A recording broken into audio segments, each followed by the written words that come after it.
Hello दोस्तों, स्वागत है आप सभी का आपके अपने YouTube चैनल सक्सेस मिरर 2.0 पर। तो दोस्तों, आज हम पढ़ने वाले हैं LLP में आने वाले 20 महत्वपूर्ण साइंस से संबंधित प्रश्न और इनसे रिलेटेड फैक्ट के बारे में भी। तो बिल्कुल भी स्किप ना करें और लास्ट तक बने रहें। और अगर आप हमारे चैनल पर नए हो तो सब्सक्राइब कर बेल आइकन को दबा लें। और लास्ट में मैं आपसे क्वेश्चन भी पूछूंगा जिसका आंसर आपको कमेंट बॉक्स में बतानी है। साथ ही आप हमारे टॉप 20 क्वेश्चन में कितना अटेम्प्ट कर पाते हो वो कमेंट बॉक्स में जरूर लिखेंगे। तो चलिए दोस्तों, स्टार्ट करते हैं। हमारा पहला सवाल है, किसी अवतल दर्पण द्वारा काल्पनिक, सीधा तथा आवर्धित प्रतिबिंब बनाता है जब वस्तु कहाँ स्थित होती है? तो इसका सही उत्तर क्या हो जाएगा? ऑप्शन नंबर बी, ध्रुव तथा फोकस के बीच। जब अवतल दर्पण में वस्तु को ध्रुव और फोकस के बीच रखी जाती है तो प्रतिबिंब हमारा काल्पनिक बनता है, सीधा बनता है और आवर्धित बनता है। चलिए दोस्तों, उदाहरण से इसको हम लोग जानते हैं।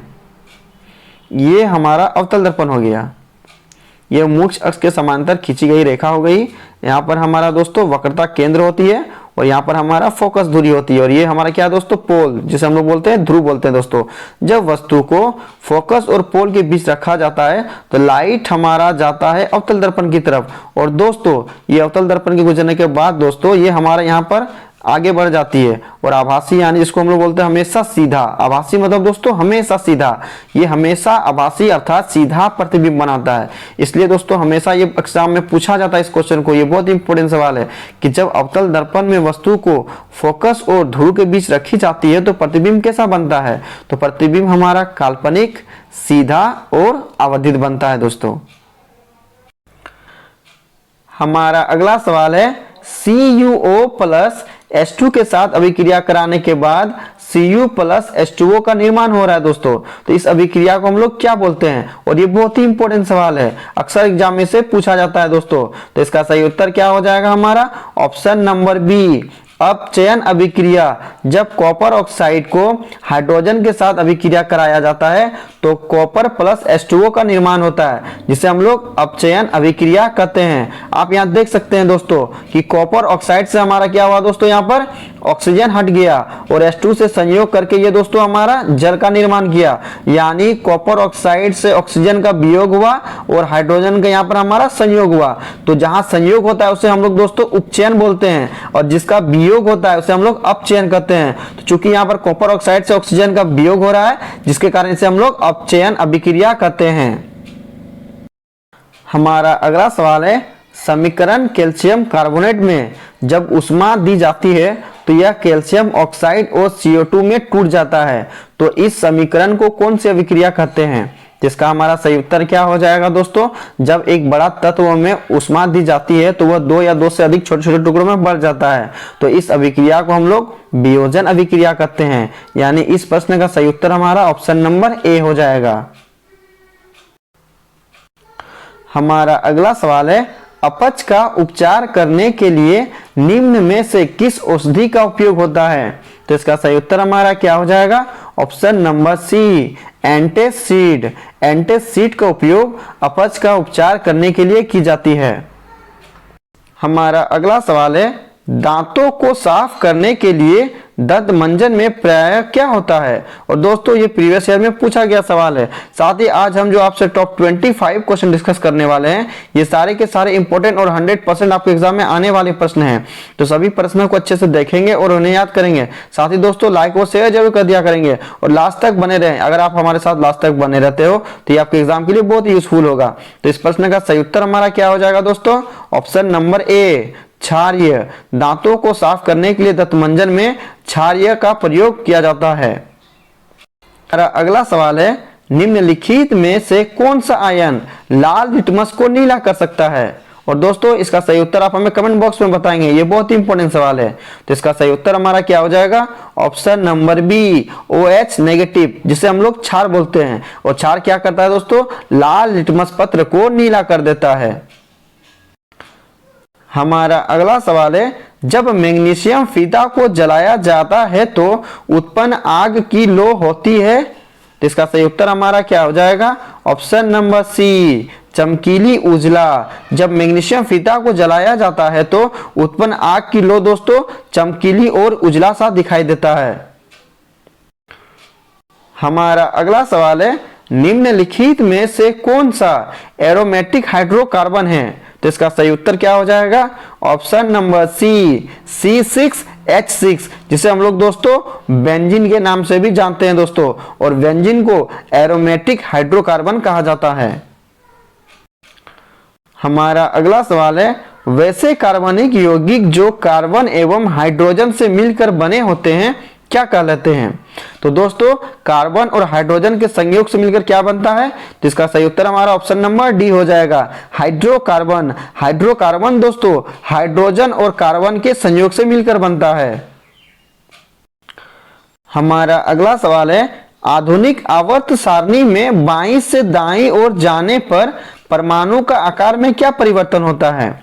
तो आधुनिक आवर्त सारणी में बाएं से दाएं जाने पर दोस्तों परमाणु का साइज क्या होता है दोस्तों? हमारा घटने लगता है दोस्तों, यानी इसका सही उत्तर हमारा ऑप्शन नंबर बी हो जाएगा कि आवर्त सारणी में जब आप बाईं से दाईं हो जाते हैं तो परमाणु का आकार हमारा घटता है। हमारा अगला सवाल है, निम्नलिखित तत्वों में कौन सबसे अधिक अधात्विक गुणधर्म को प्रदर्शित करता है? जिसका सही उत्तर क्या हो जाएगा? Option number B, chlorine. Chlorine दोस्तों सबसे अधिक अधात्विक गुणधर्म को प्रदर्शित करता है। हमारा अगला सवाल है, कार्बोहाइड्रेट, प्रोटीन तथा वसा के पूर्ण पाचन का स्थल निम्नलिखित में से कौन सा है? तो इसका सही उत्तर आप हमें कमेंट बॉक्स में बताएंगे। तो इसका सही उत्तर क्या हो जाएगा? ऑप्शन नंबर सी, छोटी आंत क्षुद्रांत, जिसको हम लोग बोलते हैं छोटी आंत अर्थात क्षुद्रांत में कार्बोहाइड्रेट, प्रोटीन तथा वसा का पूर्ण पाचन होता है। हमारा अगला सवाल है, ईस्ट किस वर्ग का एक कोशिकीय जीव है? और दोस्तों ये बहुत ही महत्वपूर्ण सवाल है, तो इसका सही उत्तर क्या हो जाएगा हमारा? ऑप्शन नंबर बी, कवक। ईस्ट दोस्तों कवक वर्ग से संबंधित एक कोशिकीय जीव है। हमारा अगला सवाल है, पॉन्स, मेडुला और अनुमस्तिष्क किसका हिस्सा है? तो दोस्तों इसका सही उत्तर क्या हो जाएगा? ऑप्शन नंबर सी, पश्च मस्तिष्क का हिस्सा है। पॉन्स, मेडुला और अनुमस्तिष्क पश्च मस्तिष्क का हिस्सा है। हमारा अगला सवाल है, पादप हार्मोन साइटोकाइनिन सहायक है किसमें? जिसका सही उत्तर हमारा क्या हो जाएगा?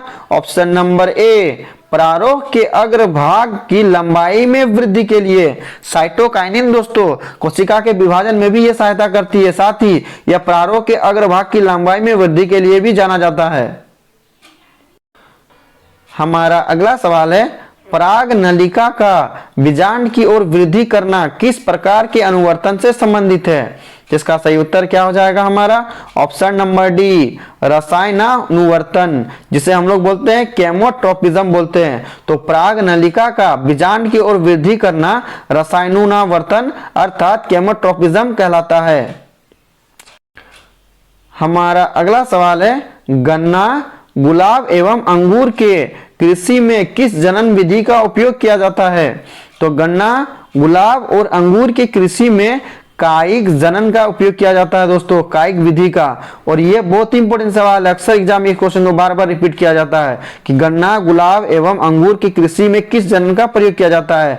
तो कायिक जनन विधि का प्रयोग किया जाता है। हमारा अगला सवाल है, प्रसिद्ध पुस्तक द माइक्रोग्राफिया किनके द्वारा लिखी गई थी? और ये इंपॉर्टेंट सवाल है, तो इसका सही उत्तर क्या हो जाएगा? Option number D, Robert Hooke. Robert Hooke ने द माइक्रोग्राफिया नामक पुस्तक को लिखी है। हमारा अगला सवाल है, प्रत्येक गुणसूत्र 2 कुंडली धागों का बना होता है जिसे क्या कहते हैं? तो इसका सही उत्तर हमारा हो जाएगा ऑप्शन नंबर ए, अर्ध गुणसूत्र कहते हैं। प्रत्येक गुणसूत्र जो 2 कुंडली धागों का बना होता है उसे अर्ध गुणसूत्र कहते हैं। हमारा अगला सवाल है, मानव नेत्र में पुतली के साइज को कौन नियंत्रित करता है? तो इसका सही उत्तर हमारा क्या हो जाएगा? ऑप्शन नंबर बी, परितारिका। मानव नेत्र में पुतली के साइज को परितारिका नियंत्रित करती है। हमारा अगला सवाल है, वायुमंडलीय अपवर्तन के कारण सूर्य हमें वास्तविक सूर्योदय से लगभग कितने मिनट पहले दिखाई देता है। और दोस्तों ये इंपॉर्टेंट सवाल है, तो इसका सही उत्तर आप हमें कमेंट बॉक्स में बताएंगे। तो इसका सही उत्तर क्या हो जाएगा, ऑप्शन नंबर ए, 2 मिनट पहले। वास्तविक सूर्योदय से लगभग कितने मिनट पहले सूर्य दिखाई देता है दोस्तों, 2 मिनट पहले दिखाई देता है।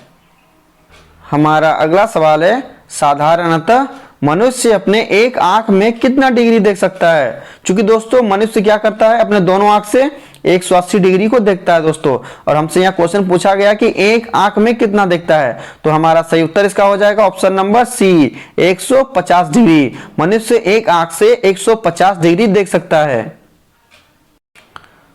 हमारा अगला सवाल है, मानव नेत्र के लिए दृष्टि का अस्थायित्व होता है कितना समय के लिए।